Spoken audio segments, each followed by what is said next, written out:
Coucou, ça va? Alors, oui, ça fait quelques jours que tu ne me vois pas et tu dois te demander déjà pourquoi depuis quelques semaines, il y a des jours sans vidéo. Pourquoi est-ce que je te parle toujours de ce fameux grand projet? Pourquoi je suis dans un décor totalement différent avec ce lit, une place dans cette pièce vide et voilà, qu'est-ce qui se passe dans ma vie? J'ai repoussé un peu le temps de faire cette vidéo parce que vraiment je ne savais pas comment la faire et je savais que ça allait me prendre énormément de temps. J'avais envie de faire un truc génial, mais en fait je me rends bien compte que j'arrive pas à trouver le temps de le faire. Donc je me suis dit que j'allais faire comme j'avais toujours l'habitude de faire, à savoir quelque chose de finalement simple. Pour t'expliquer un petit peu ce qui s'est passé dans ma vie ces derniers mois, pourquoi c'était compliqué. Il n'y a rien de dramatique, mais ça a été compliqué et épuisant et je suis épuisée. Et à l'heure où je te tourne cette vidéo, il est 11h du soir. Je suis en plein voyage Féminité-Sororité, donc mes voyages organisés. Demain, je me lève tôt. Et donc, il faut que je fasse cette vidéo, que je la monte et que je la mette en ligne. Donc, voilà, je suis fatiguée. Il y a beaucoup de choses à dire. Je pense que cette vidéo va être longue. Regarde-la et va jusqu'à la fin parce que ça te permettra de vraiment tout comprendre. Depuis quelques mois, je te dis dans mes vidéos que je suis très stressée, qu'il se passe des trucs dans ma vie, qu'il y a beaucoup de changements, tout ça, tout ça.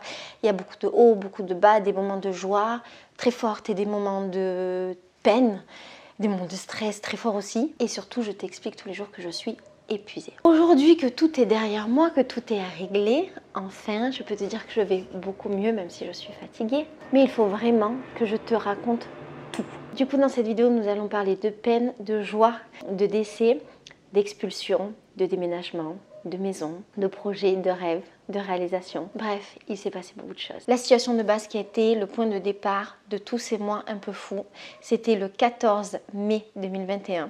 J'étais en voyage organisé avec mes meufs. On partait pour une autre ville, on partait en voyage dans le voyage organisé. Et en fait, c'était le matin, on avait fait beaucoup trop de bruit, il était 4h du mat, beaucoup trop de bruit et on avait été, je pense, très chiante pour les voisins. Et en fait, on sort de la maison pour prendre les voitures pour pouvoir partir. Et je vois un flash sur nous. Et là, en fait, je réalise que ma voisine, qui normalement m'adore, est en train de me filmer. Au début, je ne percute pas. Et puis après, dans la voiture, je me demande, mais pourquoi est-ce que ma voisine me filme? Il faut savoir que c'est une dame vieille. Et donc, j'imagine qu'elle a mis le flash pour me filmer sans se rendre compte qu'elle avait mis le flash. Et je ne comprends pas, en fait, pourquoi elle me filme. Et là, je commence à psychoter, je commence à cogiter. Je me souviens qu'on a fait un trajet de plusieurs heures en voiture et que pendant les plusieurs heures, je n'ai pas dormi parce que je me dis, pourquoi est-ce qu'elle me filme? Qu'est-ce qui passe? On revient du voyage. On rentre, je vois ma voisine et je lui demande en fait. Je lui demande pas directement parce que j'essaye d'être plus maligne qu'elle et je lui dis « Ah alors la dernière fois, désolée on a fait du bruit, on vous est arrivé à 4h du matin, je suis vraiment désolée. » Elle me dit « Non, tout va bien ma chérie, t'inquiète pas, on n'a pas entendu, je sais même pas de quoi tu parles. » Et je lui dis « Ah bon, tu es sûre? T'as pas entendu le bruit qu'on a fait? » Parce que je sais qu'elle est réveillée, elle m'a filmé. « T'as pas entendu le bruit qu'on a fait? » Non, non, non, t'inquiète pas, j'ai pas entendu. Et là je comprends qu'il y a une fourberie dans cette histoire et qu'il y a du mensonge et que ça sent mauvais. On est le 21 mai et j'annonce à Sandra le fait que j'ai décidé d'acheter une nouvelle maison et de quitter la maison du bonheur. Cette décision, c'est une décision qui était très difficile à prendre parce que la maison du bonheur, c'est la maison dans laquelle j'ai construit tout ce que j'avais au Brésil. C'est la maison que je rêvais d'acheter. J'ai beaucoup dit que ce serait la maison que j'achèterais. Et parce que j'ai dit que j'allais acheter une maison sans savoir quelle maison, le prix des maisons ou comment acheter une maison au Brésil, quelles étaient toutes les démarches administratives pour pouvoir avoir une maison. Pourquoi je prends cette décision? Je la prends parce que je me rends compte que si ma voisine me filme, ça veut dire que peut-être potentiellement elle a pris avant des photos ou elle m'a filmé avant. Potentiellement elle est en train de faire un truc contre moi et que potentiellement un jour je peux avoir des problèmes avec le fait que j'organise des événements dans ma maison. Et donc je me dis, ça sent pas bon. Et quand ça sent pas bon et qu'on a une intuition que ça ne sent pas bon, il faut mettre en place des choses et j'écoute énormément mon intuition. Sur le moment, Sandra n'a pas été triste parce qu'elle pensait elle aussi qu'on avait fait le tour de cette maison du bonheur, qu'il fallait agrandir l'espace et que j'avais raison. Et à ce moment-là, elle décide de, elle, rester dans cette maison-là, créer sa propre maison d'hôte et on monte comme ça tout un projet avec ma maison d'hôte, sa maison d'hôte, comment on peut organiser l'une et l'autre en vivant ensemble, mais pas ensemble. Plusieurs jours plus tard, je suis dans la rue. Et en fait, dans ma rue, il y a une maison dont je rêve depuis des années Depuis que je suis là, je passe devant cette maison. Depuis 3 ans, elle est à vendre. Et apparemment, depuis bien plus longtemps, elle est à vendre. Et j'avais jamais appelé, parce que voilà, j'avais jamais eu le projet de déménager. Et c'est une maison abandonnée, c'est une maison un peu en ruine. Et quand j'arrive, pour la première fois, je vois cette maison ouverte alors que depuis 3 ans, je l'ai toujours vue fermée. Et je me dis, putain, c'est ouf, cette maison est ouverte. Il faut que je fasse quelque chose, que j'aille là-bas, que je parle avec les gens. C'est un signe du destin. Vamos. Je récupère Sandra et nous allons voir cette maison. Et les images qui suivent, c'est notre première visite de cette maison-là. Et attends, je vais te montrer la maison de mes rêves. Et en fait, on voulait juste la voir et elle est ouverte. Oh, vamos ver. Alors en fait, on est passé là par hasard et les gens sont en train de faire une réforme dedans, sont en train de la retaper. Donc ça c'est la maison de mes rêves. Voilà, je te la montre, j'en rêve. Ai, ela é linda demais. Oh. Imagina isso seria uma sala.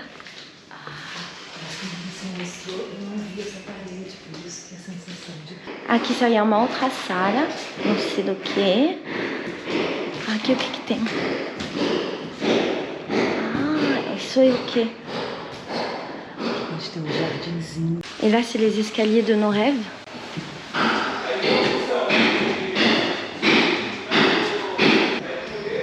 Tem tanta coisa pra ver.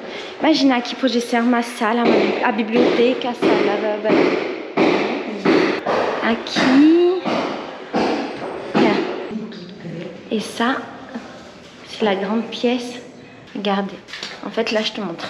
Parce que tu n'as pas vu, parce que ma caméra marche plus. Là, il y a notre chambre. Voilà, tu as vu la maison de mes rêves. Magnifique.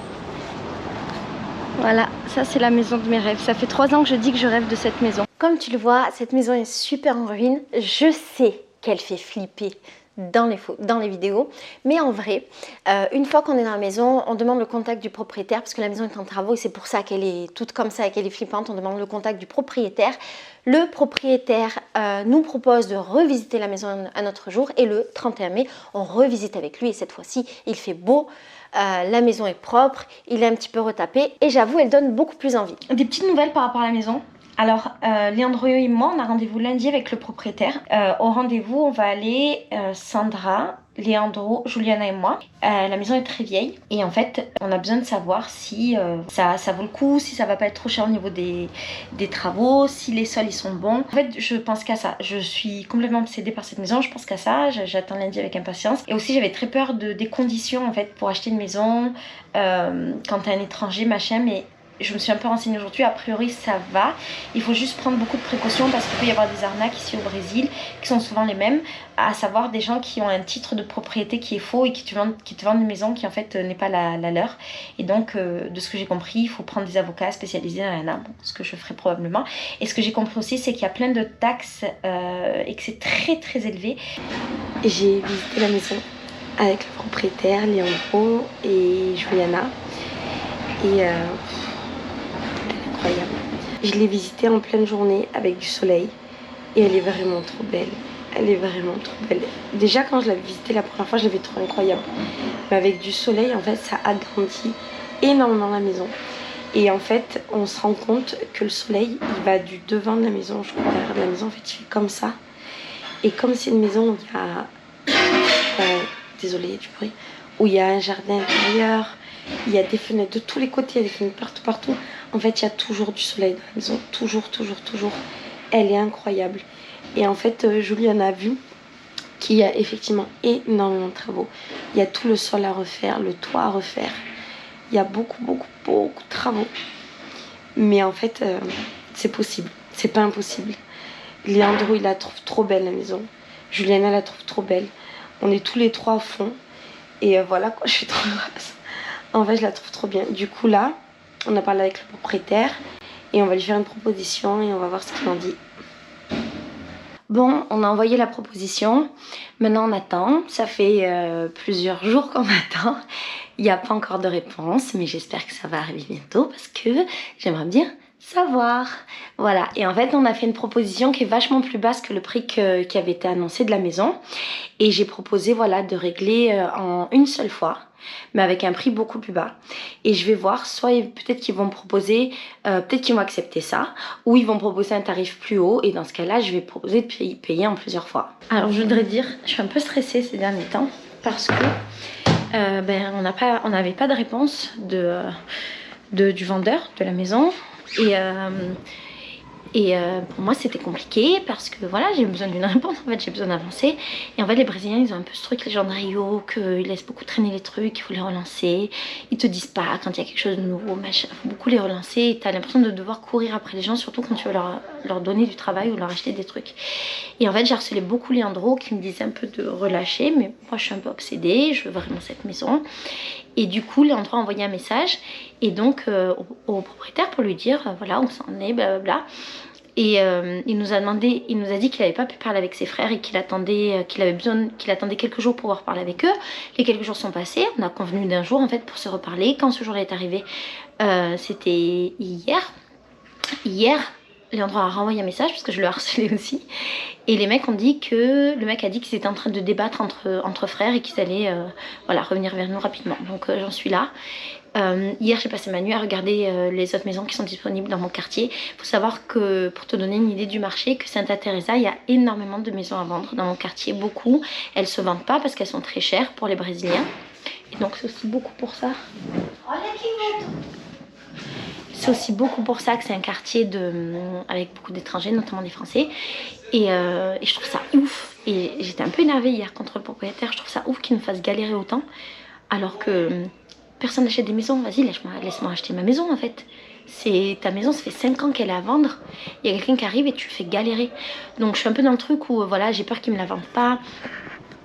Quand je passais hier, il n'y avait plus le panneau à vendre sur la maison. Et là, j'étais en super panique. C'est pour ça que j'ai dit à Leandro d'envoyer un message. Donc je sais pas s'ils l'ont enlevé parce qu'ils se disent qu'ils sont en négociation avec nous. Ou je sais pas, ils l'ont enlevé pour une autre raison. Aucune idée. Je sais pas, ça fait 3 ans moi que je passe devant tous les jours et que ça y est. Et là, comme par hasard, ça y est plus. Je me dis qu'ils sont pas fous quand même. Tu vas pas au bout de 5 ans ne pas vendre à des gens. Alors que ça fait 5 ans que t'attends en fait d'avoir quelqu'un. Il me dit ça fait 1000 ans qu'il a pas fait visiter la maison. Et là, il a fait visiter, on lui fait une offre directe. Je vois pas pourquoi il la vendrait pas, tu vois. En même temps, il a fait un truc bizarre. Il a commencé à faire un peu des travaux dans la maison pour pouvoir y vivre un peu en attendant de la vendre. Est-ce qu'il s'est rendu compte que finalement il voulait la garder? Je sais pas, tu vois, tout est possible. Moi, ça me rendrait trop triste. Donc j'en suis là. Voilà, j'en suis là. Je dois attendre. Je sais que ça à faire. C'est plusieurs choses. Je suis très stressée. Tu sais, c'est comme tu le sais ou pas. C'est pas de moi d'être une meuf stressée. Vraiment pas. Mais pour la maison, oui, ça me fait une boule au ventre. Je dors mal. Enfin, c'est pas évident. Et donc samedi là il y a quelques jours je harcelais Leandro pour qu'il envoie un message au mec parce qu'on n'avait toujours pas de réponse, ça me fatiguait, ça me stressait trop. Et il a envoyé, le mec a refusé notre première offre. Du coup on a fait une deuxième offre où on proposait de donner un argent d'un compte, après de parceller, de payer en plusieurs fois le reste. Et en fait on a proposé ça parce que c'est quelque chose qui se fait beaucoup au Brésil. C'est comme ça, quand tu achètes un appartement tu payes en plusieurs fois. Et en tout cas pour mon appartement de Rocinha, c'est comme ça qu'on a fait. Sauf que il a répondu rapidement. Il a répondu que lui il voulait pas, que c'était en trop. On avait demandé à payer une première somme et le reste en 10 fois, donc c'était en moins d'1 an en fait que tout était réglé. Mais il a dit que lui il voulait pas, qu'il préférait avoir l'argent d'un seul coup, parce que quand tu vends la maison, celui qui vend reçoit l'argent d'un seul coup normalement, ce qui est logique en fait, parce que la banque lui donne et la dette en fait tu l'as envers la banque et pas envers le propriétaire. Donc je comprends, nous on lui a expliqué, écoute, oui, on comprend, mais ici au Brésil, comme tu le sais, vu qu'il est brésilien, ça se fait pas comme ça, là. Du coup on lui a refait une deuxième offre, où là en fait on lui propose de régler une plus grosse somme, plus de régler le reste en 4 fois, donc en 4 mois successifs, donc ça va. Et on lui propose, bah voilà, si tu veux, pendant les 4 mois, tu gardes les clés à la maison, et là il vit un peu dedans, tu vis dedans même les 4 mois, c'est pas grave, nous, dans tous les cas, à la fin des 4 mois, on commencera à faire nos travaux, donc on les commencera pas avant. Il a répondu qu'il envoyait la réponse à ses frères et qu'il allait la proposition à ses frères qu'il allait nous dire. Donc là je suis de nouveau dans l'attente, ce qui veut dire que je suis de nouveau très stressée, mais ça va aller. Et Leandro et moi hier on en a profité pour faire le tour de mon quartier, pour noter toutes les maisons qui étaient à vendre, en tout cas où il y avait les panneaux à vendre, noter les numéros, les emplacements, pour commencer à appeler au cas où. mais je t'avouerai que la seule maison qui fasse battre mon cœur, c'est bien entendu cette maison-là, et ça reste quand même la maison de mes rêves. Hey coucou!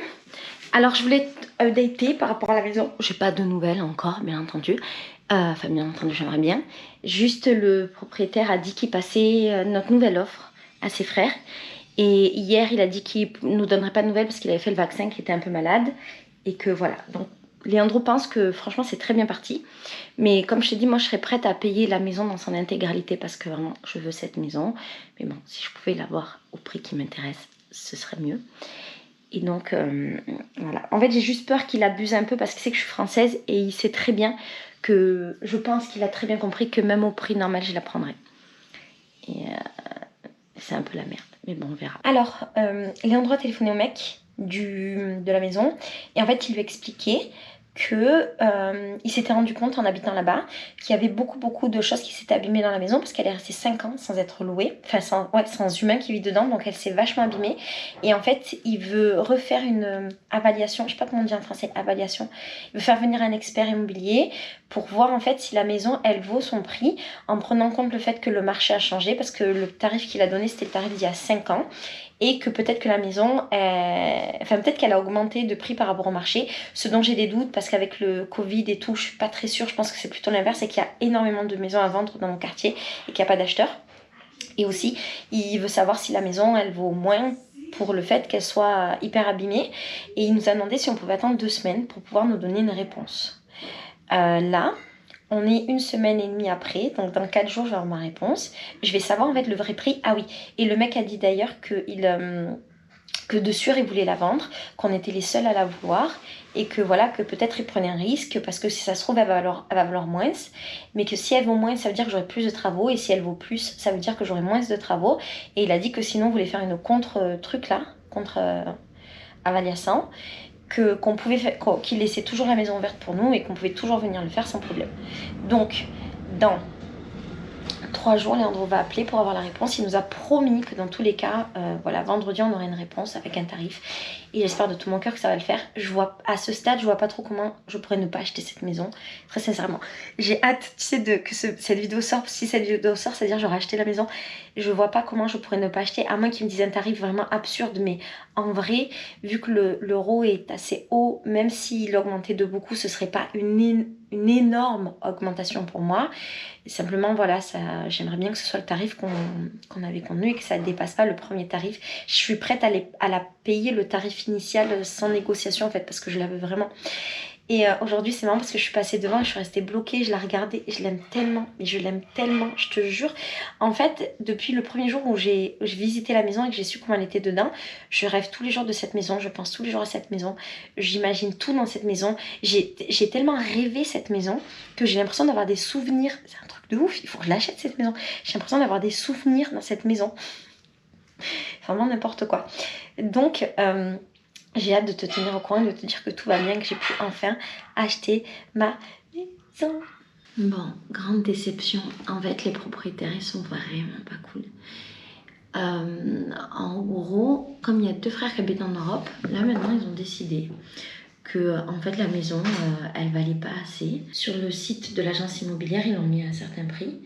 Et en fait, ils estiment qu'elle vaut quasiment 1,5 fois plus que ce prix-là. Et finalement, ils veulent la vendre beaucoup plus cher parce que le frère qui est en Europe dit que pour le prix d'une maison ici, en Europe, on n'a rien. Ça n'a rien à voir, on n'est pas en Europe, on est au Brésil. Et c'est pas les mêmes réalités. Et en fait, moi, je pense que comme je suis française et que je leur ai proposé de les régler en euros, ils essayent en fait d'abuser, d'exagérer. Et donc, ce qu'on a fait avec Léandro, c'est qu'on leur a dit, bah, écoutez, mais on ne vous l'achètera pas en euros.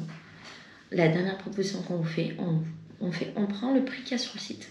Ok, on négocie pas le prix, mais on vous le paye en réel. C'est-à-dire que si l'euro il augmente, normalement il devrait augmenter d'ici la fin de l'année. Si l'euro il augmente, tant pis, la maison sera moins chère pour nous et c'est pas vous qui serez avantagé.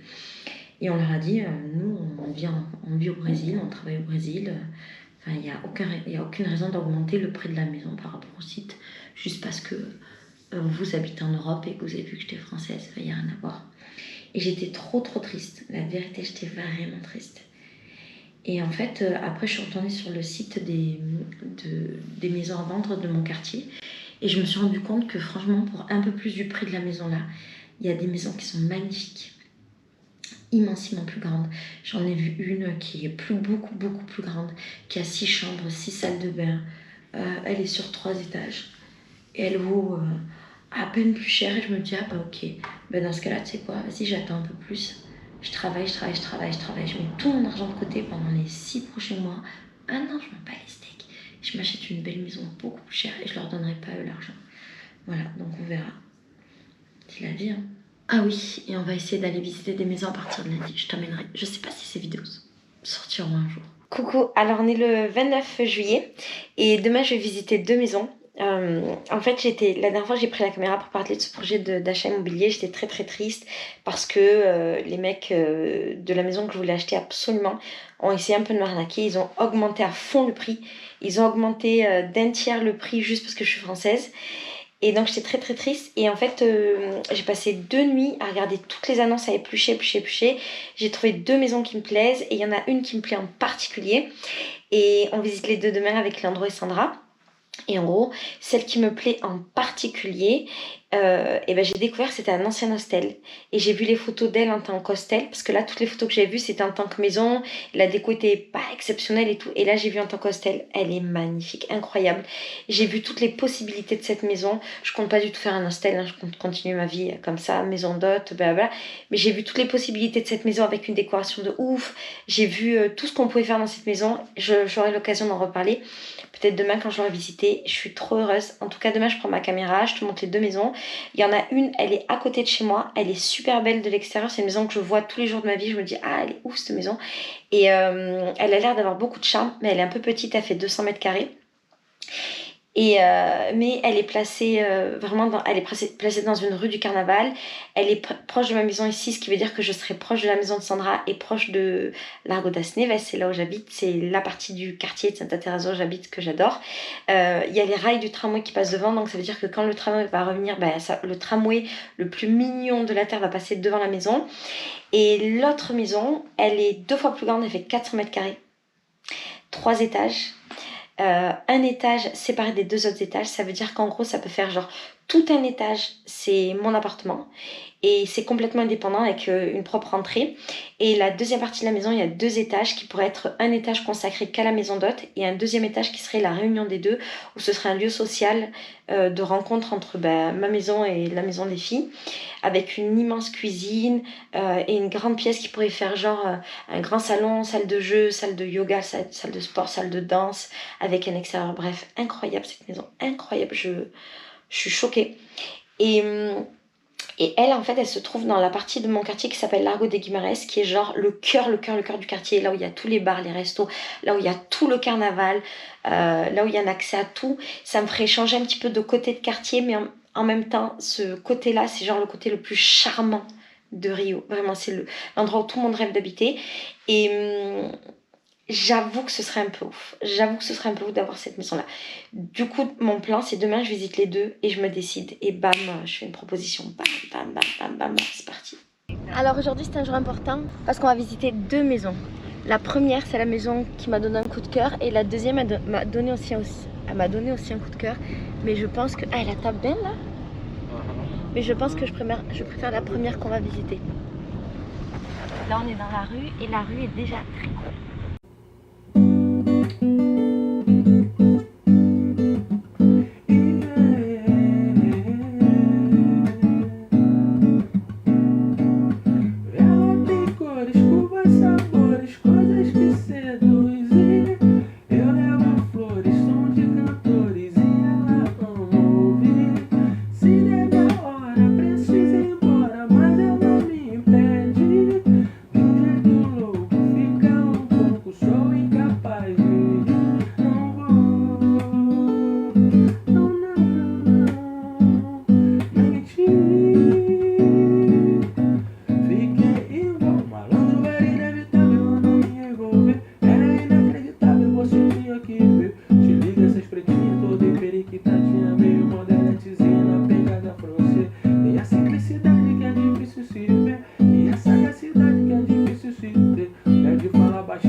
Se é coisa do destino, eu já não sei te dizer.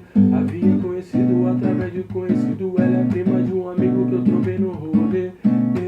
Ela tem cores, curvas, sabores, coisas que seduzem. Eu levo flores, som de cantores, e ela ama ouvir. Se é minha hora, preciso ir embora, mas ela me impede. De jeito louco, fica um pouco, sou incapaz de ir. Não vou, não, mentir. Fiquei envolvida. Ela tem cores, curvas, sabores, coisas que seduzem. Eu levo flores, som de cantores, e ela ama ouvir.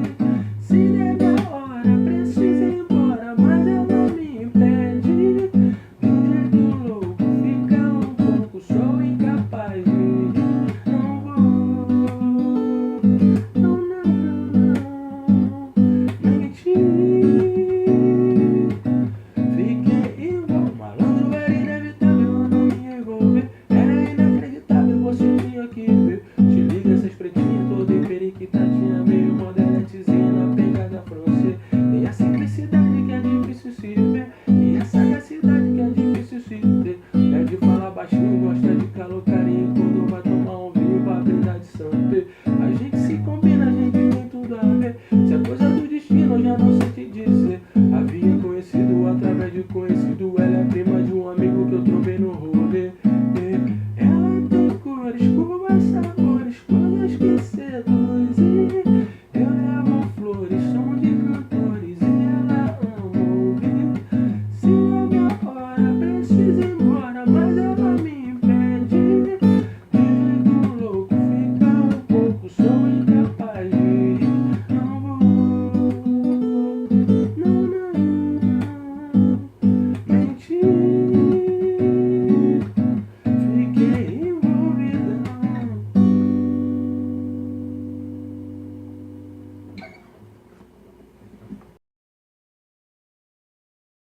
Bon, de retour dans ce journal d'achat de maison. Alors, j'ai visité la maison, elle est incroyable. J'ai visité la maison 2, je n'ai rien filmé. Cette maison m'a pas du tout fait bonne impression. Et avant ça, dans tous les cas, j'avais visité l'autre maison. Et avec Leandro, on avait déjà dit au propriétaire qu'on voulait faire une proposition et qu'on voulait vraiment celle-là, qu'on était trop intéressés. Les propriétaires, on a parlé directement avec l'agence. Mais il y avait les propriétaires qui étaient là, qui étaient très cool. Et la dame de l'agence, elle a confirmé qu'il n'y avait personne d'autre qui était sur le coup, qu'il y avait des gens qui l'avaient visité, mais personne n'a jamais fait de proposition. Et cette maison, ça fait des années qu'elle est à vendre. Donc on est trop contents. Et là, en fait, Leandro, il parle avec l'agent immobilière. L'agent immobilière nous a fait une première proposition. Enfin, nous, on a fait une première proposition. Elle nous a fait aussi une proposition qui correspond parfaitement à la nôtre. Elle doit faire maintenant toutes ses propositions aux propriétaires. Et je me dis que si elle s'avance, c'est elle connaît les propriétaires, elle connaît les exigences, machin. Donc j'imagine que la proposition qu'elle nous fait, ça doit être dans les exigences des propriétaires. Et nous, elle nous convient parfaitement parce qu'elle correspond à la nôtre également. Donc j'ai la sensation qu'on est déjà d'accord. L'avenir nous dira. Aujourd'hui, on est le quoi? On est le 29 juillet. Donc nous allons voir plus tard si cette maison sera la mienne. Moi j'ai la petite sensation que ça va être bon et que ça va être ma maison. Est-ce que j'aurai une deuxième déception? Je ne sais pas. En tout cas ça va plus vite qu'avec l'autre qui a mis 2 mois pour me donner une réponse. C'était un enfer. Là voilà, la meuf, on lui a donné la réponse de suite. Elle nous a donné plus ou moins son ok de suite. Elle a fait la proposition de suite. En quelques heures c'est bon. Et elle nous a expliqué que si tout se passe bien, dans les 2 semaines en fait on peut acheter la maison. Je trouve ça dingue. On est le 31 août, il est 2h du mat. 2h30 et je suis là en train de réfléchir, penser, tourner. Ça fait 2 jours en fait que je fais les 100 pas. Pourquoi? Parce que aujourd'hui j'ai envoyé ma proposition officiellement. J'ai couru pour faire des trucs administratifs, pour pouvoir conclure l'achat de ma maison. Et je suis dans ce moment où voilà, j'ai toutes mes peurs qui reviennent. En gros, j'ai super peur que ça marche pas. Alors j'ai peur que la propriétaire n'accepte pas, même s'il y a au fond de moi, il y a une grande partie qui dit mais non, mais elle va pas ne pas accepter. Je suis sa seule proposition, elle veut vendre. Ma proposition est quasiment au prix de vente qu'elle a proposé. J'ai pas pris trop de risques, donc il n'y a pas vraiment de raison qu'elle refuse. Mais bon, j'ai déjà vécu une déception, donc voilà. Et le deuxième, c'est j'espère que tout va aller bien pour mon argent. Est-ce que je vais pouvoir transférer mon argent de la France au Brésil? Et j'ai 1 milliard de peurs, de barrières mentales, de machins qui viennent dans ma tête. J'ai évalué toutes les possibilités. En fait, je sais pas si c'est normal de penser comme ça ou si c'est vraiment une pensée de pauvre, en fait. Tu vois, c'est une pensée d'une personne qui n'a pas grandi avec de l'argent, qui n'a pas absolument pas de connaissance de gestion d'argent, de fiscalité, de tous ces trucs-là. J'en avais parlé dans une vidéo.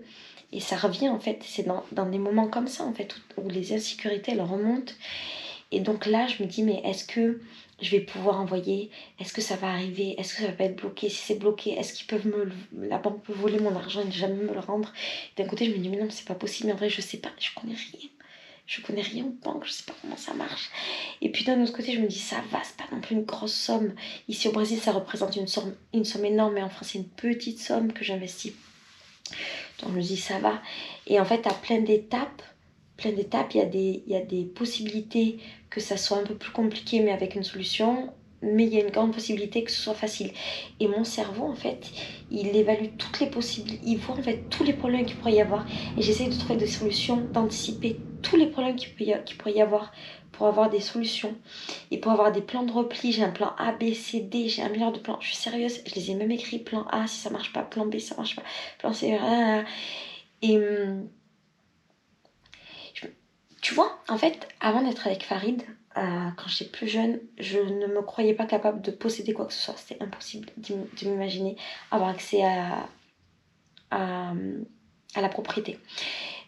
J'avais toujours la sensation qu'à un moment ça marcherait pas. Mais même dans plein de trucs, tu vois, dans des projets, le fait de voyager, dès que je voyais un peu plus loin que ce que j'avais eu toute ma vie.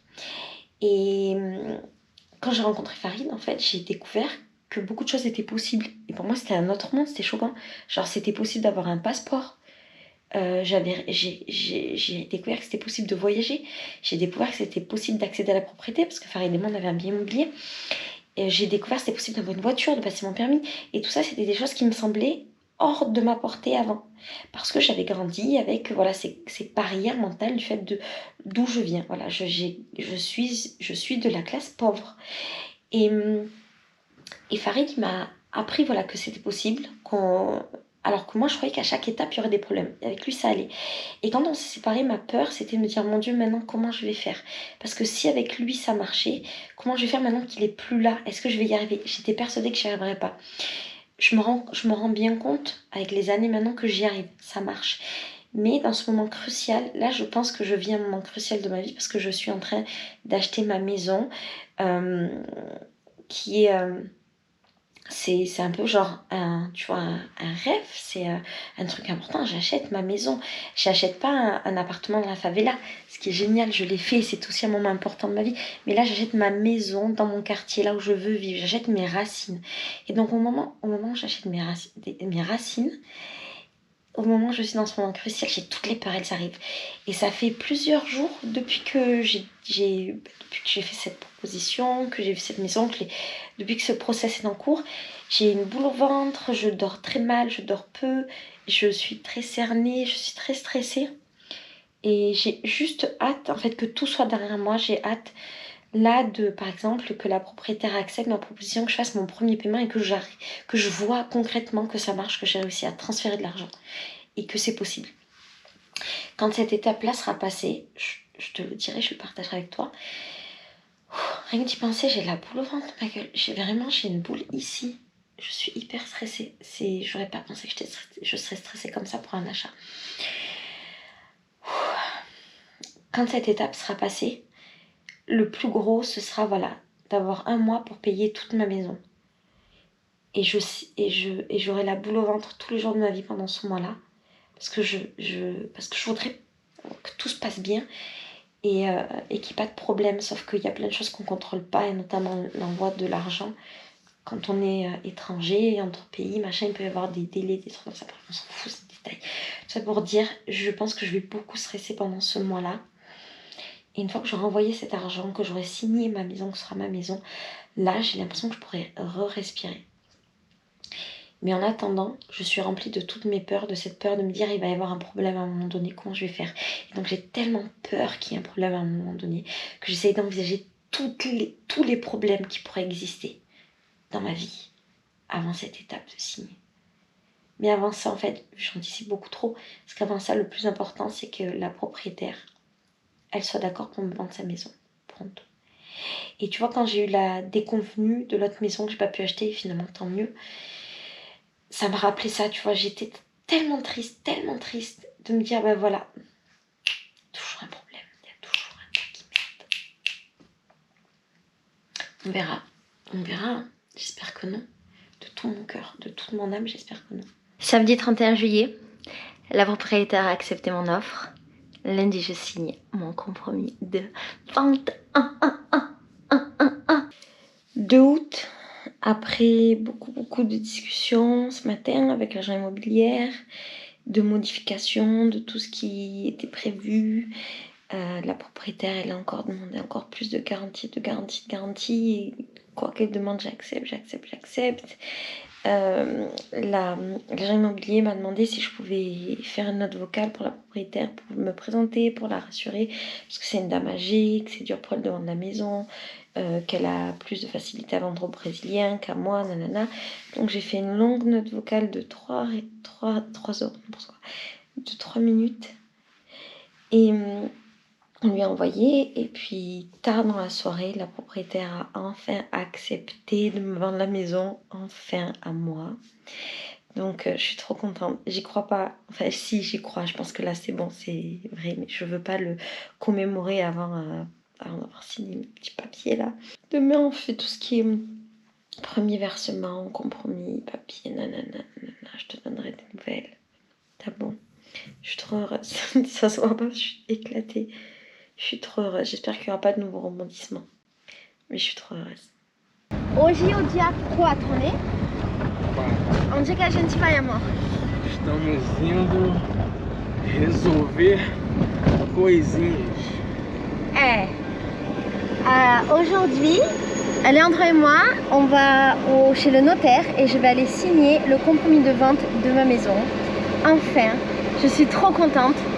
Et voilà, je suis trop contente. J'y crois pas encore. J'ai un peu l'appréhension, j'ai peur et tout, mais ça va marcher. Et dès que j'ai signé, ça veut dire que là, bam, c'est bon et on passe à la phase 2 qui est le paiement de la maison. Et la phase 3, bam, je récupère mes clés et bam, j'ai une maison. Tá autorizado por ela e solicitado por ela para que ela pudesse fazer a assinatura do contrato. Eu já não vou aqui. Isso, o Leandro como testemunha.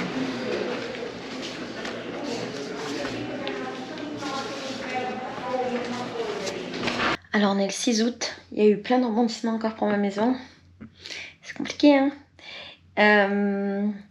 En gros, pour pouvoir payer la première partie de la maison, l'avance, je sais pas comment dire en français, il faut que je fasse un transfert international. Pour pouvoir faire un transfert international, j'ai 2 possibilités. Soit je passe par ma banque et la propriétaire reçoit l'argent en euros et elle va à sa banque à elle et elle fait faire le change. Soit j'envoie par TransferWise, c'est un site internet qui permet d'envoyer de l'argent à l'étranger. Mais si j'envoie par TransferWise, il faut que je justifie avec un contrat d'achat de maison pourquoi j'envoie autant d'argent au Brésil.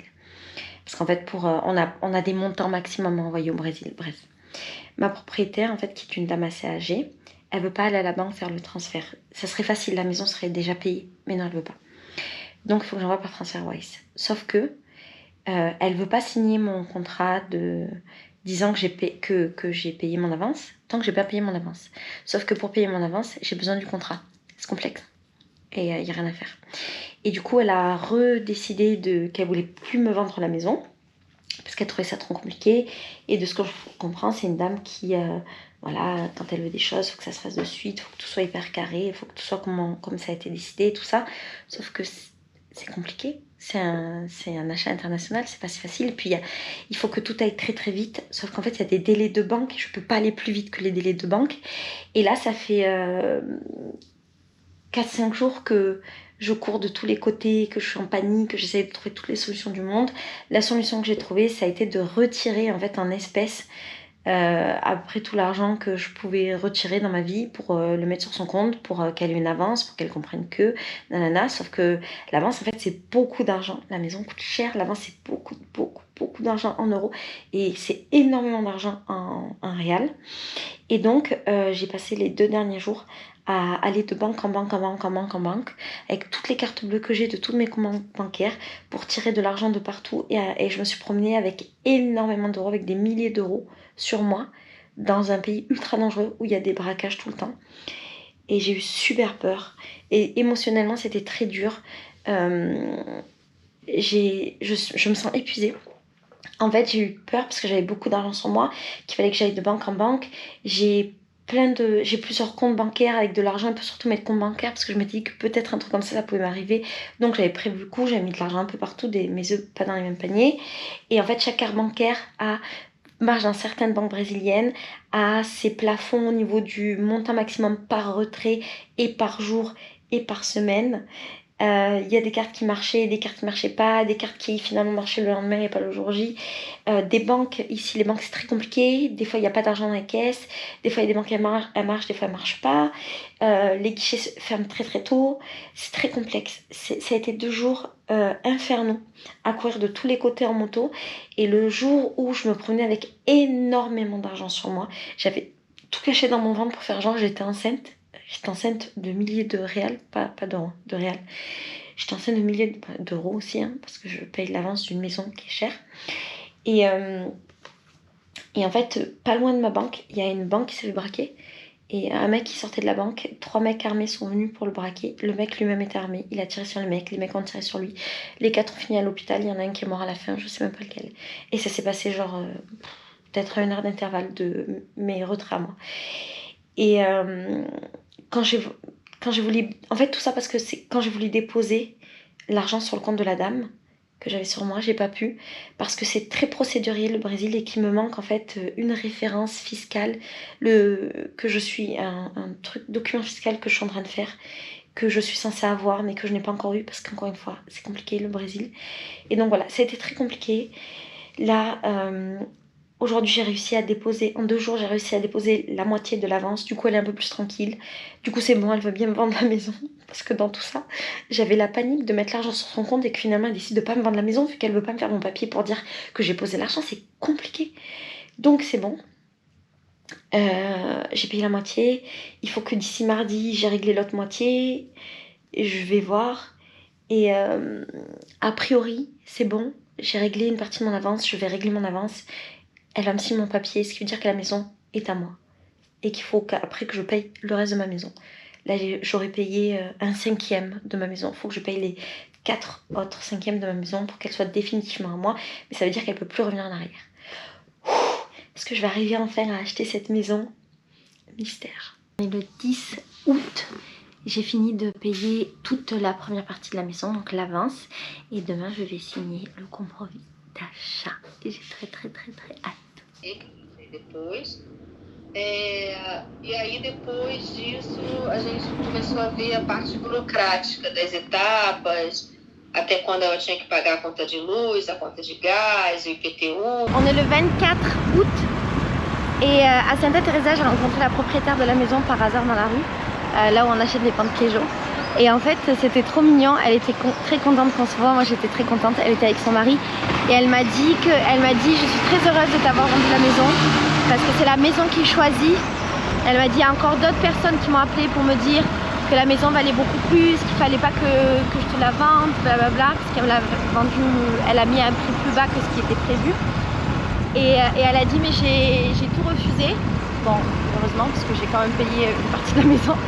Et elle a dit j'ai tout refusé parce que pour moi la maison choisit les personnes et elle t'a choisi.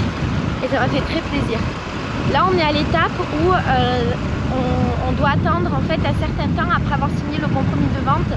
Parce qu'en fait au Brésil, je sais pas c'est pareil en France, il y a un truc que les impôts donnent, c'est un papier qui dit que la maison n'a pas de dette. En fait ici toutes les maisons elles ont un historique, il y a un endroit spécial dans les impôts pour l'historique de chaque maison qui dit voilà toute son histoire, tout ce qui a été payé dans la maison pas payé. Et quand tu vends une maison, il faut que ta maison n'ait aucune dette, que tous les impôts de la maison soient payés. Pour que tu puisses vendre à la personne. Et si la personne ne fait pas attention à ça et que tu lui fournis pas ça, ben, tu l'arnaques déjà. Et surtout, ben, la personne elle doit payer les impôts que tu n'as pas payés. Donc c'est très important quand tu achètes une maison de recevoir son papier qui s'appelle, je crois, le solde d'impôt négatif. Et donc c'est à peu près 20 jours après le compromis de vente. Là on est à peu près dans les 20 jours. Et après ça en fait on va essayer de m'ouvrir un compte ici au Brésil. C'est un peu la difficulté de mon achat. C'est que j'ai pas de compte brésilien et c'est assez compliqué pour moi d'en ouvrir un. Donc il faut que j'achète un compte brésilien pour pouvoir... comment ça s'appelle? Il faut que j'achète un compte brésilien pour pouvoir mettre mes sous dedans, muito obrigada, pour pouvoir acheter ma maison. Donc je te dirai comment ça se passe et ça va aller. Bon, on est le 31 août, la propriétaire de ma maison a encore changé d'avis, pas sur la vente, mais elle devait me laisser disponible la maison normalement à partir de septembre, et finalement elle veut me la rendre libre à partir de décembre. Elle demande si elle peut vivre dans la partie du haut jusqu'à début décembre et me laisser la partie du bas. Ça casse un peu mes plans parce que je voulais déjà aménager dedans et la partie du haut c'est mon appartement à moi, donc je voulais déjà aménager dedans, faire mes trucs. J'ai un contrat donc je pourrais lui dire non, mais voilà, ça me fait... J'ai pas trop envie de la faire chier, donc j'ai dit oui, mais ça me fait vraiment chier à moi. Alors on est le 26 septembre, je vais te donner un petit peu des nouvelles de la maison. On est un peu dans le parcours du combattant de l'administratif parce que c'est un peu compliqué d'envoyer de l'argent de la France vers le Brésil. Tout simplement parce que le Brésil a beaucoup de lois anti-blanchiment d'argent et donc on a le droit d'envoyer qu'un certain montant par an. Et ce qui est très compliqué, c'est que pour pouvoir envoyer de l'argent, il faut le recevoir dans une banque brésilienne. Sauf que quand tu n'es pas résident brésilien, enfin quand tu n'es pas résident, que tu n'as pas une résidence, c'est compliqué pour toi d'ouvrir un compte, enfin c'est même impossible. Et donc on a pas mal galéré avec mon agent immobilier. Et finalement en fait on a trouvé une solution qu'on aurait pu trouver dès le début en passant par un avocat brésilien qui était spécialisé justement dans l'achat d'immobilier par les étrangers. Et il existe une banque qui est spécialisée dans les étrangers qui vivent en dehors du Brésil ou qui n'ont pas de résidence encore et qui achètent leur maison. Et donc je suis en bis-bis avec eux, ils m'ont ouvert mon compte. Donc c'est bon, j'ai pu envoyer un tout petit peu d'argent. Donc c'est juste ça, vraiment un tout petit peu d'argent par rapport au prix de la maison. Et donc là je leur envoie tous les documents pour qu'ils acceptent que je puisse envoyer toute la somme de la maison. Ça avait l'air compliqué, j'ai l'impression que finalement ça n'est pas tant que ça. Je vais avoir ma réponse peut-être demain, donc je te dirai. Et normalement dans 5 jours je suis censée signer ma maison, sauf qu'en fait j'aurai pas du tout le temps vu que tout est long d'envoyer tout mon argent de France au Brésil. Parce que voilà, il y a plein de bureaucratie et que ça prend du temps. Et pour les Brésiliens c'est un peu bizarre parce que eux quand ils font des transferts bancaires, ça se fait en quelques secondes, en quelques minutes, en quelques heures, c'est très rapide. Alors que nous un virement bancaire, faut enregistrer la personne, attendre, après faire le virement, qu'il soit validé, qu'il arrive, ça met plusieurs jours et c'est pas du tout le cas ici. Donc je vais être en retard pour signer et dans mon contrat il y a marqué que si j'étais en retard j'avais des pénalités. Donc il faut que je vois avec la propriétaire si elle accepte. Dans la mesure où moi j'ai accepté toutes les fois où elle m'a demandé des trucs, je me dis que ce qui serait juste c'est qu'elle accepte de me laisser une semaine ou 10 jours de plus pour que je puisse payer ma maison. Dans tous les cas j'ai pas le choix, ça dépend pas de moi. Mais mon agent immobilier m'a dit qu'elle était assez compliquée et que ça allait être très dur de lui faire accepter, mais dans tous les cas je n'ai pas le choix. Donc écoute, si elle veut me mettre, je sais pas, faire un truc auprès d'un avocat pour que j'ai eu une amende, voilà, elle le fera. Et par contre je lui demanderai de me laisser la maison à partir du moment où j'aurai signé ma maison. Voilà, on n'aura pas le choix. Je te donne rendez-vous dans quelques jours pour te dire comment ça a avancé. On est sur la fin, c'est un peu bizarre. J'ai hâte, j'ai toujours aussi peur que ça marche pas, mais là normalement ça ne peut pas marcher. Je suis vraiment sur la dernière ligne droite. J'ai payé mes impôts. Il faut savoir qu'au Brésil tu payes énormément d'impôts. Énormément d'impôts pour acheter un bien immobilier. Dans mon cas j'ai payé quasiment 15 000 € d'impôts. C'est énorme, c'est vraiment énorme. Et en gros j'avais pas prévu que ce soit aussi cher. J'avais pas cette idée là, mais c'est cher parce que ma maison est dans un quartier historique et dans une partie du quartier historique qui est encore plus historique, c'est l'ancienne maison qui appartenait à un comte. Et donc ici il y a une loi, c'est trop bizarre, qui fait que ces maisons-là qui appartenaient à la noblesse, à l'aristocratie brésilienne, et quand elles sont vendues, avant tu devais payer un impôt au roi. Maintenant c'est plus au roi, c'est à la ville, donc tu dois payer un impôt en plus et ça a fait doubler voire tripler l'impôt que j'aurais dû payer sur mon achat. Et il n'y a rien à faire en fait, voilà, c'est un vieux truc qui est que pour certaines maisons de mon quartier. Et comme par hasard, bam, c'est tombé sur la maison, mais c'est pas grave. Et donc j'avais pas du tout prévu cette dépense là, en tout cas autant. Et ça a aussi un peu compliqué mon existence. mais ça va le faire. Voilà, je te donne des nouvelles bientôt. Alors on est le 30 septembre, on est censé signer le 2 octobre et ce qui est compliqué c'est tous les trucs de bureaucratie, transfert d'argent, France-Brésil, les délais des banques, les délais de ci, les délais de là. Donc en fait il y a des chances qu'on puisse pas signer le 2 et là en fait on attend la réponse de la propriétaire pour voir si elle accepte de me laisser une semaine de plus pour payer la maison. Yeah. Dans tous les cas si elle accepte pas j'ai pas le choix, je peux pas faire autrement, mais bon. Mas tem alguns móveis dela lá ainda. E ela daí eu vou te acompanhar e quando isso fechar, aí sim, quer dizer, não vai terminar porque a gente vai fazer outras coisas. Sim. Mas esse ciclo da compra da casa toda, vamos dizer assim, né? Termina quando eu te entregar o teu título registrado e antes disso as tuas chaves. Tá bom, tá perfeito. Bom? Ok. Então, tudo certo. Ok, muito tá, então... Amor, o que a gente fez agora? Um envio. On est le 10 octobre, il est 17h30 et j'ai réussi à envoyer l'argent de mon compte jusqu'au compte brésilien. Normalement il est parti, j'attends, comme on est vendredi, j'attends de voir si lundi la banque elle a bien accepté, la banque française, mais normalement la banque française a bien accepté. Et donc normalement mon argent arrive sur ma banque brésilienne lundi, donc lundi je peux payer ma maison. Se tudo der certo segunda, a gente compra a casa. Vai dar certo. On est lundi 4 et mon argent français est arrivé à ma banque du Brésil. Et maintenant je n'attends que mon contrat pour transformer mon argent français, donc mes euros, en réal. Et là, bam, j'ai l'argent sur mon compte. Ce qui veut dire que je me suis liée dans quelques jours. Alors pour t'expliquer un petit peu comment ça marche, aussi les envois internationaux. Quand tu envoies de l'argent, quand tu fais le change d'argent, il y a un taux. Et en fait la banque brésilienne, elle va pas appliquer ce taux là, elle va appliquer un taux plus bas. Et des fois elle va appliquer un taux plus ou moins avantageux pour toi. Par exemple, la dernière fois j'ai envoyé 10 euros au Brésil et là elle m'a appliqué un taux qui est à 6,2. Alors que le taux en ce moment il est à 6,32. Et en fait, du coup, ça fait tout ça là, tout ce truc de change d'argent, que en frais bancaires, juste pour faire mon virement international, j'en ai eu pour 2900 euros. Je trouve ça énorme. J'ai eu pour 15 000 euros d'impôts pour acheter ma maison et 2900 euros de frais bancaires. Vraiment, ils se touchent, ils se font bien plaisir. Et je peux rien faire, je peux rien dire. J'étais trop contente parce que je me disais, ah, le change il est monté à 6,32, il faut que j'achète, que je fasse mon changement. Ah, et bam, il me faut un change moins intéressant qu'à l'époque où c'était à 6,3. On est le 7 octobre 2021. Je fais cette vidéo que peut-être je publierai jamais parce que c'est un jour très compliqué. Et en fait, je me dis que voilà, ça peut être bien de l'enregistrer.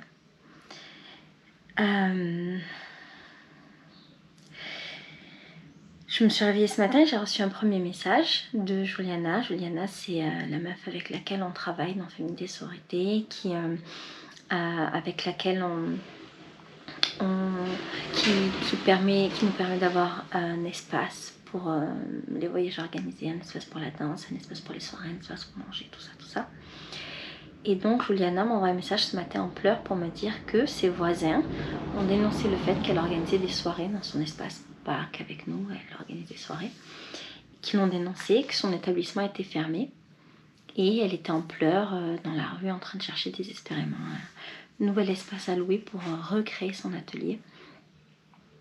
Et cette première nouvelle, ça m'a mis un coup parce que déjà c'est mon amie, donc ça me fait vraiment de la peine de voir à quel point les choses que tu entreprends, les choses que tu construis, en fait, elles tiennent à pas grand-chose. Là, dans ce cas-là, c'est un voisin qui est incommodé par le bruit et qui va pas la voir, en fait, qui va directement dénoncer le fait qu'elle fait des soirées et qui fait fermer son établissement. Donc, la vie de plusieurs familles dépend de cet établissement et ce voisin-là, il a réussi à le faire fermer. Donc, c'est terrible de voir à quel point ce que tu construis, finalement, parfois ça dépend de pas grand chose pour que tout s'effondre.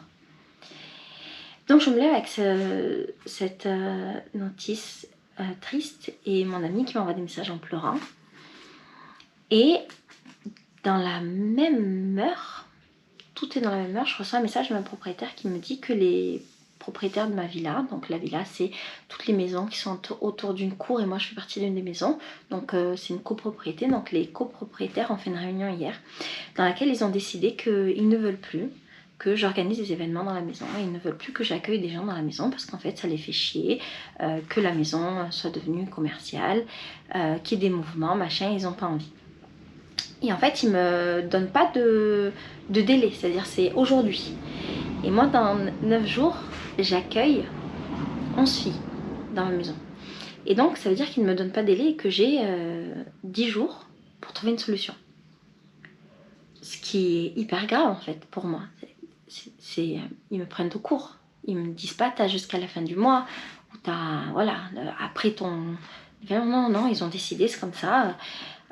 Il s'est passé des événements qui ont poussé à. Je pense que ça faisait un moment qu'ils en avaient marre en fait qu'on organise des choses ici. Et il y a eu un truc qui s'est passé qui a été le déclencheur, qui est pas de notre faute en fait. Voilà, c'est fou, c'est un accident de parcours, un truc qui s'est passé mais qui est complètement indépendant de notre volonté mais qui a ravivé ce truc là. Et donc les voisins ont décidé que non, à partir de maintenant ils ne veulent plus qu'on organise des trucs dans la maison.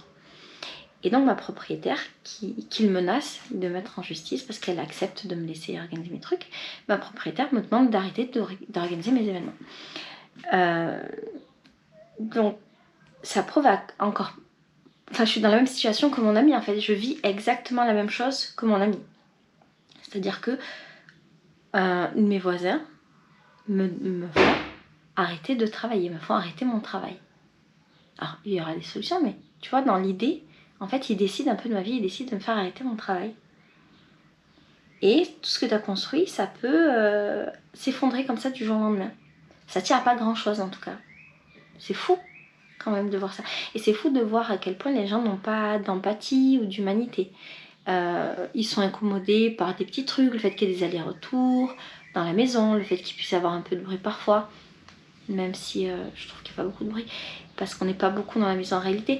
Le fait qu'on étende beaucoup plus de linge que d'habitude, donc il y a tout le temps du linge étendu, ça les fait chier. Des petits détails, en vrai c'est des petits détails, tu vois, mais ça les fait chier. Donc ils décident de changer ma vie, en fait. Et j'ai pas mon mot à dire. C'est ouf. Et je te jure, je pense dans les 10 minutes qui suivent, donc j'ai ces deux nouvelles qui me... Bam. Et dans les 10 minutes qui suivent, je reçois non, j'envoie en fait, c'est moi qui le provoque, j'envoie un message à mon agent immobilier parce que je suis en train d'acheter une maison.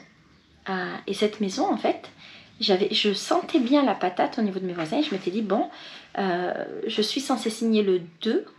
Écoute bien, je suis censée signer le 2. On est le 7. Je devais signer le 2, mais il y a eu un retard au niveau des papiers de la mairie qui a fait qu'on a décalé au 8. Au 8 là, on est le 7. Et donc je me dis, bon, je vais signer le 8, je fais un déménagement express, un truc de bâtard. Et on fait mon événement le 15, le 16, dans ma nouvelle maison et on se démerde comme ça. C'est le plan. J'envoie donc un message à l'agent immobilière pour lui dire, s'il te plaît, est-ce que tu pourrais me confirmer que ce week-end j'aurai bien les clés de la maison, parce que j'ai vraiment besoin d'aller prendre les mesures pour faire fabriquer les meubles, machin.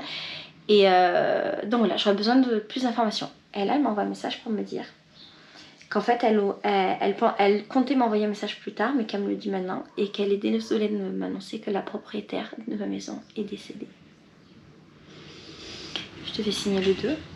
Ma propriétaire, on a bougé la date au 8, et la propriétaire est décédée le 6 au soir. Et donc, ça remet tout en question. Donc, en l'espace d'une heure, j'ai plus mon espace de travail en dehors de la maison, j'ai plus mon espace de travail dans ma maison, et j'ai plus la maison que je devais acheter. Et je suis un peu sous le choc. Alors je suis beaucoup sous le choc du fait que la dame qui devait vendre la maison est décédée parce qu'elle était en bonne santé, qu'elle était jeune, elle avait 70 ans et voilà, c'était complètement imprévu, je sais pas ce qui s'est passé. L'agent immobilier est super sous le choc aussi. Et là elle est en train de courir de tous les côtés pour voir comment ça va être maintenant. parce que j'ai payé une partie de la maison, parce qu'il y a un contrat, parce que tout ça.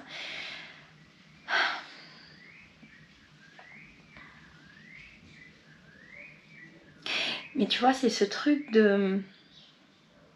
à quel point les choses, elles tiennent à un fil. Et encore, c'est pas le plus grave qui... On va trouver des solutions. Il y a toujours des solutions, on va en trouver. Mais tu vois à quel point les choses, elles tiennent à un fil. Et c'est important d'avoir des plans B, C, machin, machin. Mais c'est important aussi de comprendre que il y a beaucoup de choses que tu ne maîtrises pas et qui peuvent complètement détruire ce que tu crois maîtriser. Je sais pas trop quoi dire. Je suis vraiment sous le choc en fait. J'ai pas pleuré. J'ai le cœur qui bat très fort. Je pleure pas. Je nettoie ma maison pour faire passer ce choc. Je nettoie ma maison. Je sais pas quoi dire. Je sais pas quoi faire. Je suis un peu perdue. On est vendredi. On est jeudi. Je pense que je vais devoir attendre jusqu'à lundi. Demain, il y a ma propriétaire qui arrive. On va essayer de voir si les voisins, dans leur gentillesse, acceptent que je fasse mon événement ici, là, dans quelques jours. Ils acceptent de comprendre qu'on ne peut pas changer la vie des gens comme ça en un claquement de doigts.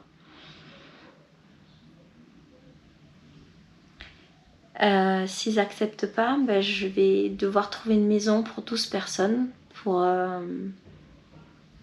ces 10 jours de voyage. C'est un peu complexe, mais c'est un coup qui n'était pas prévu, mais ça fait partie du jeu. Ce qui est très compliqué pour moi, c'est qu'en fait, comme j'ai acheté ma maison et que j'ai dû la payer cash parce que je ne peux pas faire de crédit, et ben tout l'argent que j'ai dans ma vie, tout l'argent de mon existence, il est dans cette maison.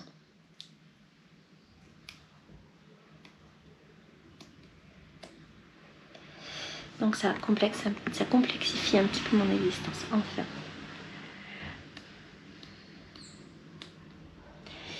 Bon, et ben écoute, je t'en reparle bientôt, hein, de cet épisode, de quand la vie te met une grosse patate. Vraiment une grosse patate. Et que c'est compliqué. Non, je peux ça, regarde, je peux ça.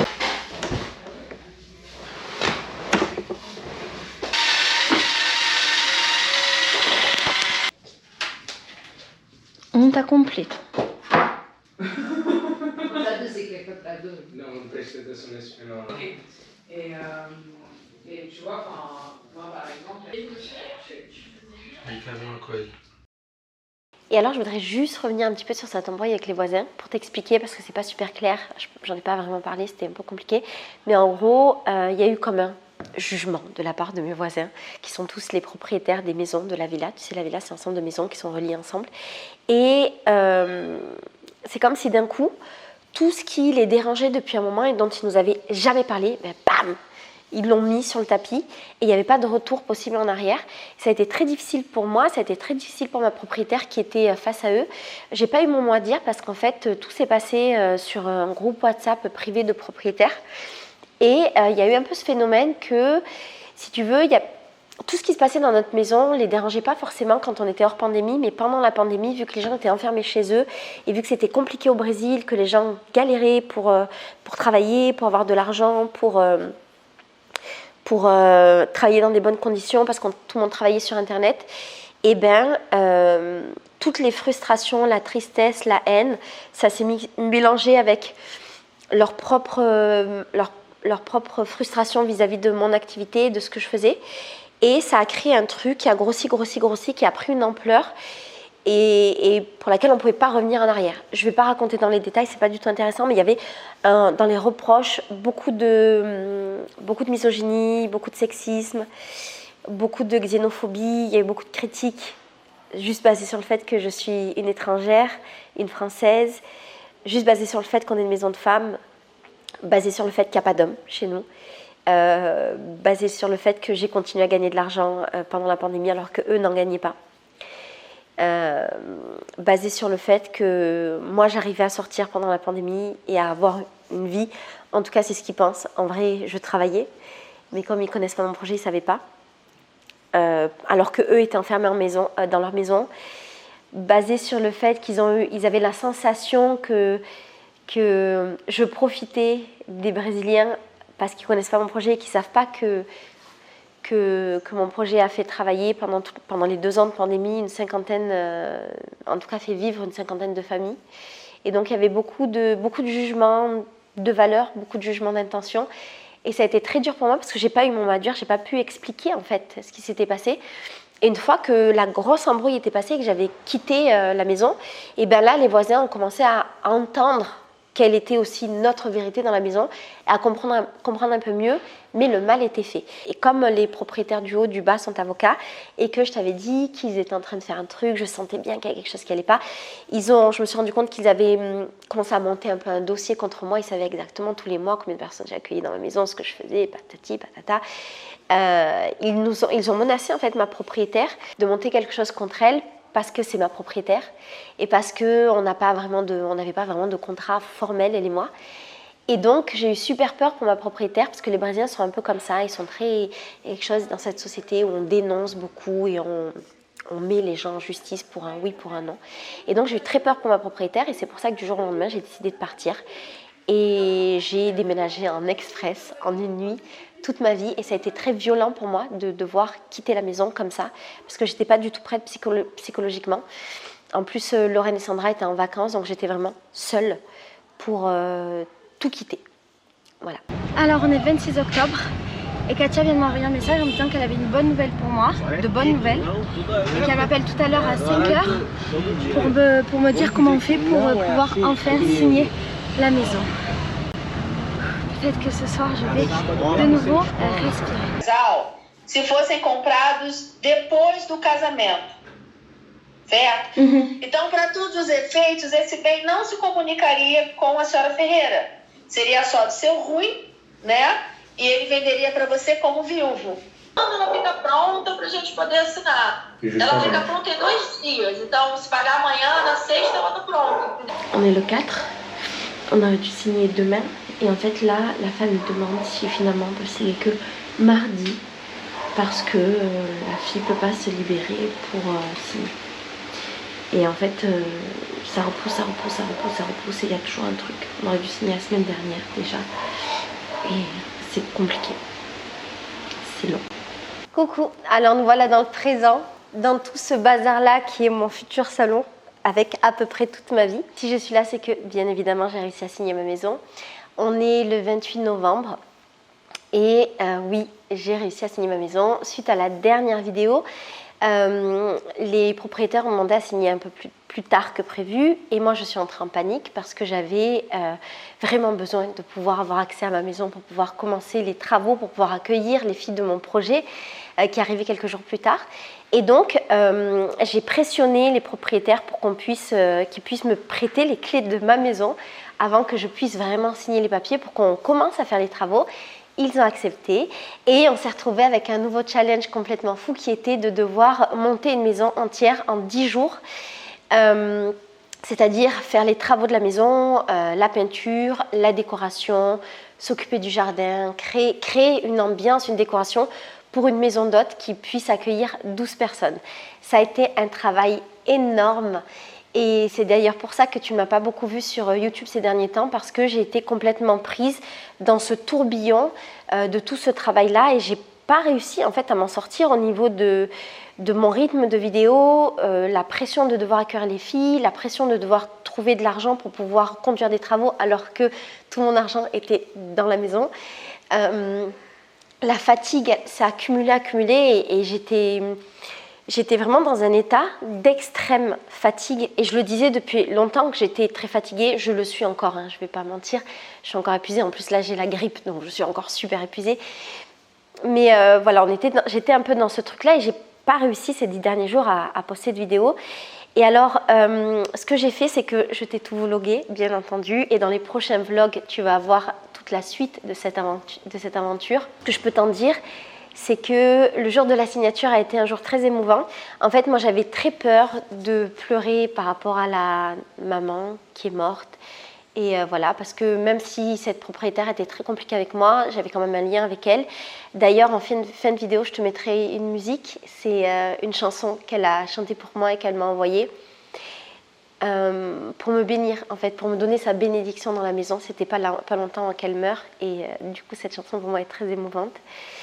J'avais très peur de rencontrer ses enfants et son mari, et quand ils sont arrivés dans la maison, on a eu un rapport très cordial et voilà, et un peu distant au début. Et puis une fois que tous les papiers étaient signés, que voilà, le notaire était parti, que tout était fait, parce qu'on a signé dans la maison, je ne sais pas si on fait ça en France, mais ici on a signé dans la maison, et bien ça s'est radouci, ça s'est réchauffé. Et on a commencé à discuter beaucoup de l'histoire de la maison, de tout ce qui s'était passé ici. Et cette maison a une histoire incroyable. C'est une maison de 1890, donc il s'est passé beaucoup de choses. Et mes propriétaires ont passé 40 ans dans cette maison, donc évidemment qu'elle a une histoire folle. Et ensuite, on a visité la maison ensemble. Ils m'ont raconté des histoires, des anecdotes de la maison. Et c'était vraiment un joli moment. J'étais très contente, en fait, de commencer ce nouveau cycle dans la maison et de fermer ce cycle compliqué de cette manière-là.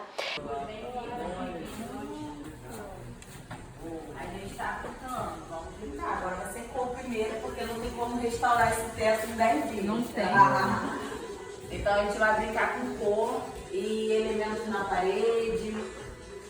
Vamos fazer uma decoração aí contemporânea no rolê. Esse aqui vai ficar branca também? Se vão botar Tudo branco ainda, porque vai ter muita planta aqui dentro.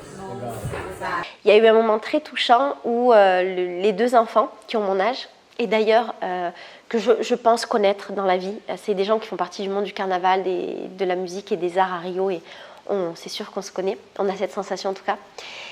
Il y a un moment où ils sont allés dans une des chambres de la maison et ils se sont mis à pleurer, en se faisant un câlin, c'était tellement émouvant. Puis après, et moi je gardais encore mes larmes, puis après ils sont sortis, ils sont venus vers moi pour qu'on se dise au revoir parce qu'on avait déjà tout vu, et là j'ai pas réussi à garder mes larmes. Et en fait, j'ai pris dans mes bras la fille et on s'est fait un énorme câlin qui a duré, je pense, plusieurs minutes, dans lequel on a beaucoup pleuré, avec le fils aussi. On a beaucoup pleuré tous les trois, en vrai. Ils m'ont dit à quel point c'était important pour leur mère de me vendre la maison.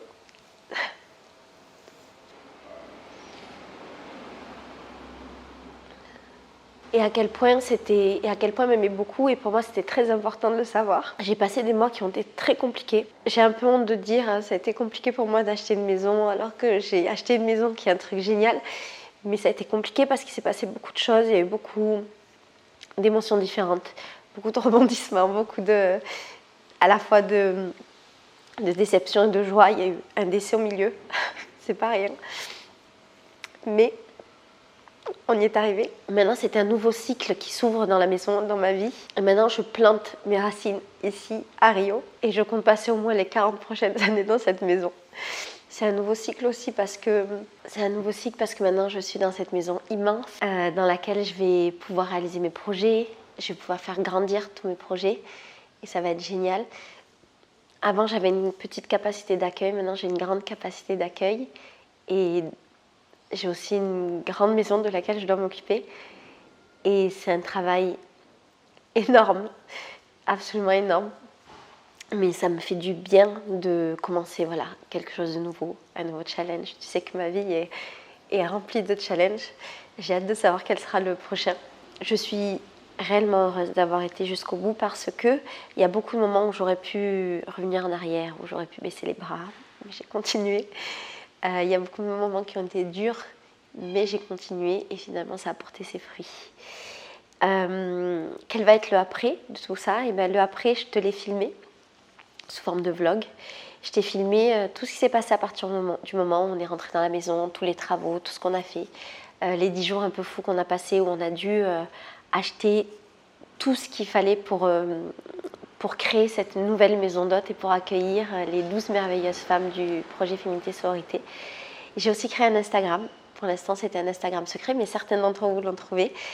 C'est un Instagram qui retrace toute l'histoire du moment où j'ai signé la maison jusqu'à maintenant et qui va tracer un petit peu toute l'histoire et tout ce qui se passe dans cette maison. Pour moi, cette maison est une entité à part entière et j'ai envie qu'on connaisse son histoire. Et j'ai envie surtout de de marquer une continuité, de créer quelque chose. En tout cas, qu'elle laisse une trace, un peu comme tout ce que je fais. Donc, si tu veux découvrir cet Instagram, je t'invite à aller le voir. C'est lamaisondubonheur.io sur Instagram. Je te mets le lien dans la barre d'infos. J'espère de tout mon cœur que ça te fera plaisir d'accompagner, maintenant qu'il y a eu cette fameuse vidéo, maintenant que je peux enfin recommencer à produire des vidéos parce que tu sais ce qui s'est passé dans ma vie et maintenant que je vais pouvoir un petit peu, pas me reposer parce que je ne vais pas du tout me reposer dans les semaines qui arrivent, mais en tout cas respirer de nouveau. J'avais cette sensation que je ne pouvais plus respirer depuis 4 mois et que j'étais comme ça. Maintenant je peux respirer, ma maison est là, tout va bien, c'est juste une question de temps maintenant. Donc j'espère de tout mon cœur que tu vas prendre plaisir à accompagner ce nouveau projet de ma vie. Ma chaîne est une histoire comme ça, voilà, de nouveaux projets, c'en est un nouveau. On a décoré toute la partie du bas, maintenant on va décorer ma maison. Ici c'est mon salon qui pour l'instant ne ressemble à rien, mais tu vas suivre en vidéo toute l'évolution de la décoration de cette maison-là. Je te fais des gros bisous, je te remercie d'avoir regardé cette vidéo jusqu'à la fin parce qu'elle était très longue. Et voilà, je t'envoie beaucoup d'amour. Et s'il te plaît, si tu as des rêves, des projets, même si c'est dur, va jusqu'au bout. Parce que ça marche à la fin. T'as bon. Je t'embrasse. Ciao. O céu é meu pai, a terra é minha mãe, o mundo inteiro é tipo a minha casa. Obrigada, casal lindo.